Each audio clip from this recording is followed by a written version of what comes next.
مسلک اعلی حضرت خطیب اعظم ہندوستان شیر رضا مفتی حماد رضا صاحب قبلہ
عزیز بچوں السلام علیکم ورحمۃ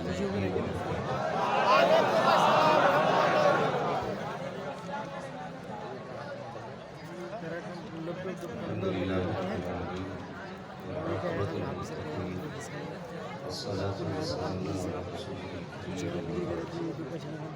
أعوذ بالله من الشيطان الرجيم بسم الله الرحمن الرحيم ما آتاكم الرسول فخذوه آمنت بالله صدق الله العظيم صدق رسوله بتا کر دو اس کو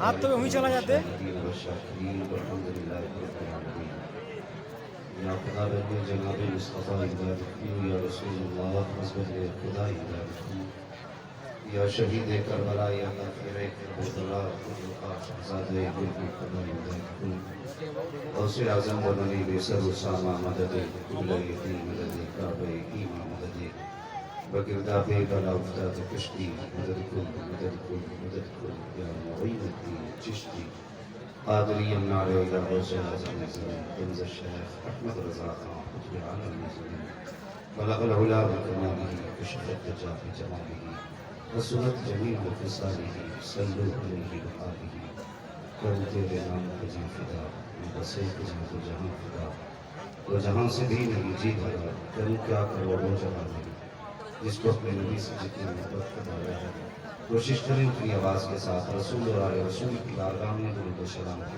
اجازت کرنی پڑے گا اللہ سیدنا و نبینا مولانا محمد بعد صلاۃ و سلام علیک یا رسول اللہ صلی اللہ تعالی علیہ وسلم عزیزان ملت اسلامیہ آج کی اس عظیم شان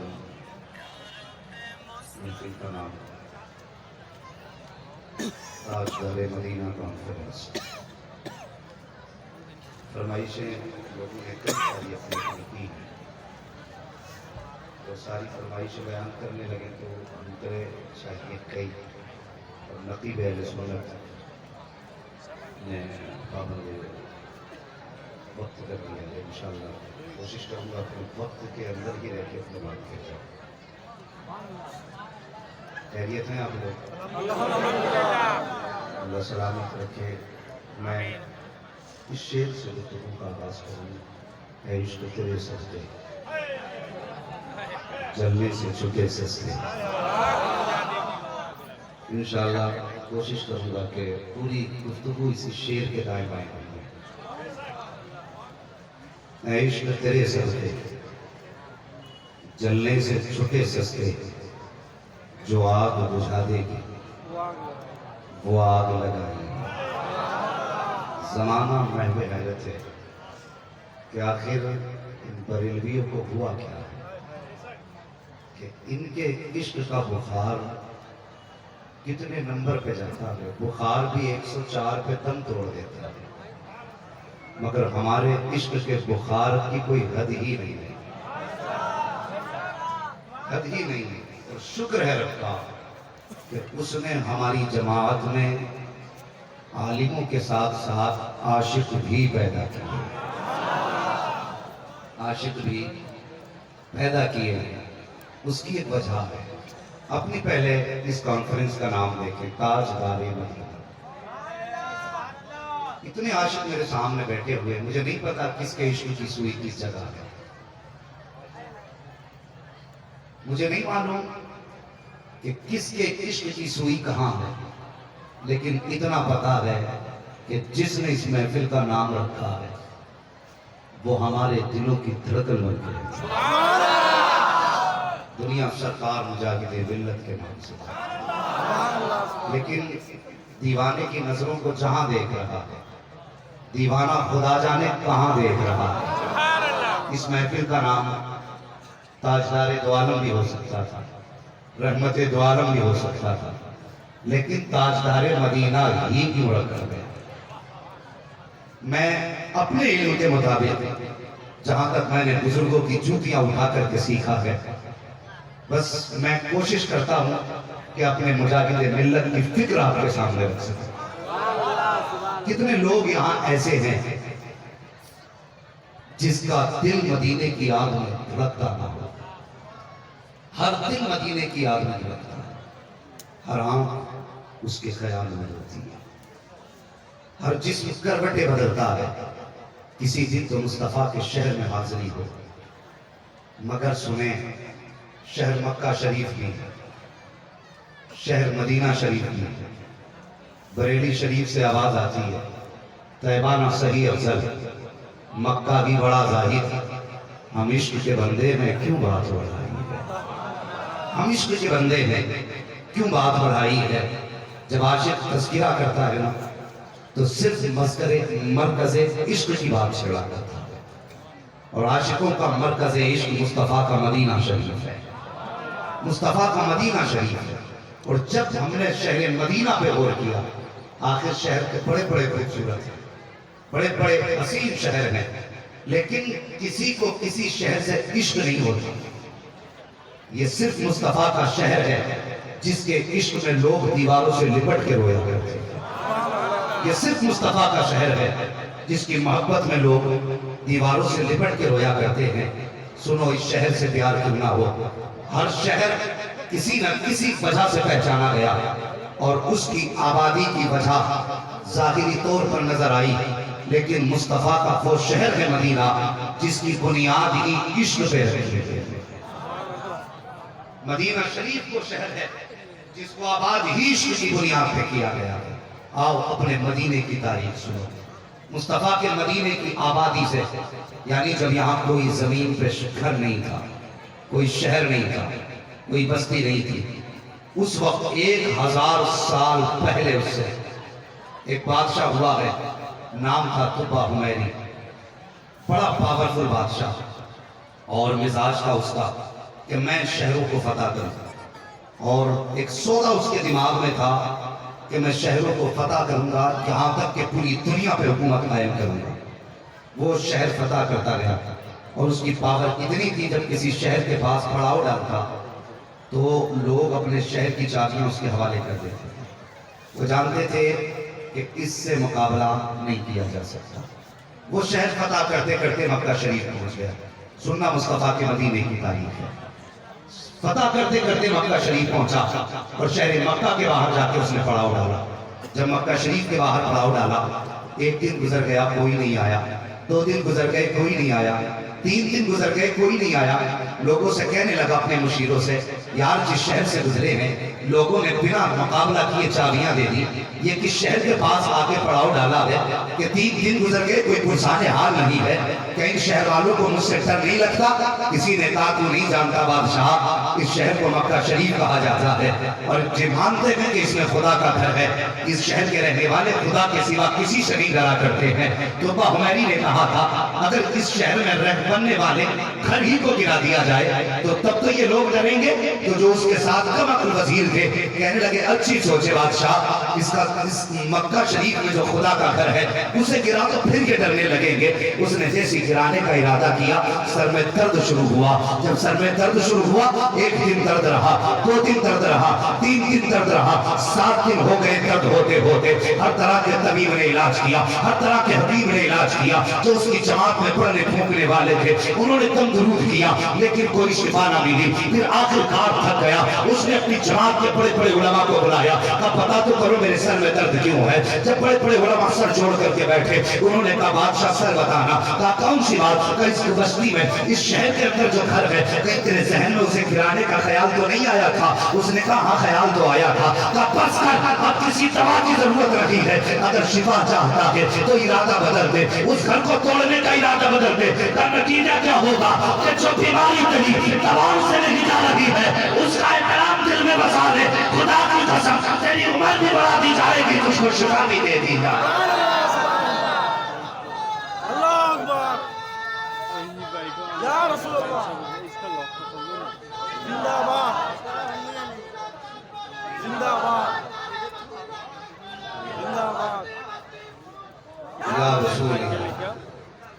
او بھائی سنو تاریخ، اس نے ذہن سے ارادہ نکالا کہ اب میں گھر نہیں گراؤں گا خدا کا۔ فوراً سر کا درد ٹھیک ہو گیا۔ جب ٹھیک ہوا، ایک تاریخی بات اور بتاؤں، اس سے پہلے کبھی کعبے پہ غلاف بھی نہیں پڑا،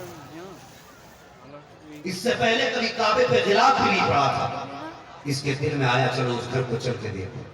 اس نے کعبے کا طواف کیا، اللہ کے گھر کو دیکھا، اس نے حکم دیا سب سے پہلے میری طرف سے کعبے کا غلاف تیار کیا جائے۔ اس تو حمیری کی جانب سے سب سے پہلے کعبے کا غلاف تیار ہوا۔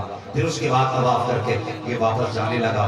اللہ اکبر، پھر وہ زمین آ گئی جسے دنیا شہر مدینہ کہتی ہے، شہر مدینہ کہتی ہے۔ اعلیٰ حضرت کا عشق دیکھو، کہتے ہیں حرم کی زمین اور قدم رکھ کے چلنا، ارے سر کا موقع ہے او جانے والے، ارے سر کا موقع ہے او جانے والے۔ جب وہ زمین آئی نا تو اس کی جماعت کے جو مولوی تھے وہ لمبی لمبی سانسیں لینے لگے۔ کبھی اچھی خوشبو آتی ہے نا، آدمی ٹھہرتا، کہنے لگا بات کیا ہے؟ اس نے کہا تم نہیں جانتے بادشاہ۔ کہا پھر تم کیا جانتے ہو؟ کہا اس زمین سے محمد کے مدینے کی خوشبو آ رہی ہے۔ اللہ، اگر آپ بات سمجھتے ہیں تو بول دو سبحان اللہ، کوئی کرایہ نہیں ہے۔ کہنے لگا اس زمین سے محمد کے مدینے کی خوشبو آ رہی ہے۔ اس نے کہا کون محمد؟ کس کا مدینہ؟ کہنے لگا تم نہیں جانتے، ایک آخری پیغمبر آئیں گے جو سارے نبیوں کے امام ہیں اور وہ اس شہر میں تشریف لائیں گے۔ یہ کہنے لگا ان کی شان کیا ہے؟ مولوی کہنے لگے ان کی شان یہ ہے جس سے وہ راضی ہو جائیں گے اس سے خدا راضی ہو جائے گا۔ اللہ اکبر، کہنے لگے جب اس سے وہ جس سے راضی ہو جائیں گے اس سے خدا راضی ہو جائے گا۔ اللہ اکبر، تو حمیری کہنے لگا بتاؤ کتنا وقت ہے آنے میں؟ اس کے علماء نے کتابیں کھولی، پر کتابیں بتا رہی ہیں کہ آنے والا ہے، کتابیں بتا رہی ہیں کہ وقت قریب آ گیا ہے۔ اس نے کہا وقت قریب آ گیا ہے؟ کہا ہاں۔ تو اس نے 300 حویلیاں بنائی، 300 مکان اس زمین پہ بنائے، اور 300 مکانوں میں 300 علماء کو اس نے آباد کیا، لیکن ایک مکان اس نے 2 منزلہ تیار کرایا، اور اس مکان کے اندر جو ان میں سب سے بڑا عالم تھا اس کو اس مکان کے اندر رکھا۔ رکھنے کے بعد جب بستی تیار ہو گئی، مکان تیار ہو گیا، شہر بھی آباد ہو گیا، اب علماء سے کہنے لگا بتاؤ وہ کب آئیں گے؟ کہنے لگے وقت قریب ہے، بتایا نہیں جا سکتا۔ وقت گزرتا گیا، جب تو حمیری کی طبیعت خراب ہونے لگی، اس نے خط لکھا، لکھنے کے بعد سب سے بڑے عالم کو بلایا، اور بلانے کے بعد کہا یہ میرا خط سنبھال کر کے رکھ لو، ہو سکتا ہے میرا انتقال ہو جائے، اگر میری زندگی میں حضور آ گئے تب تو میں خود ان سے ملاقات کر لوں گا، اگر وہ میری زندگی میں نہ آ سکے تو میرا خط اگر تمہاری زندگی میں وہ آ جائے تو میرا خط ان کے حوالے کر دینا، اگر تم کو بھی ان کا زمانہ نہ ملے تو اپنے بچوں سے کہہ دینا یہ خط وہ ان کے حوالے کر دے، اگر بچوں کو بھی مصطفیٰ کا زمانہ نہ ملے تو ان سے کہہ دینا تو اپنے بچوں کے حوالے یہ خط کر دے کہ وہ مصطفیٰ کے حوالے کر دے۔ یہ کہہ کے تو حمیری تو دنیا چھوڑ کر کے چلے گئے۔ اب دیکھو تاریخ میں وقت ملتا ہے، 1000 سال کے بعد میرے مصطفیٰ نے ہجرت مکہ شریف سے کی ہے، شہر مدینہ کا رخ کیا ہے،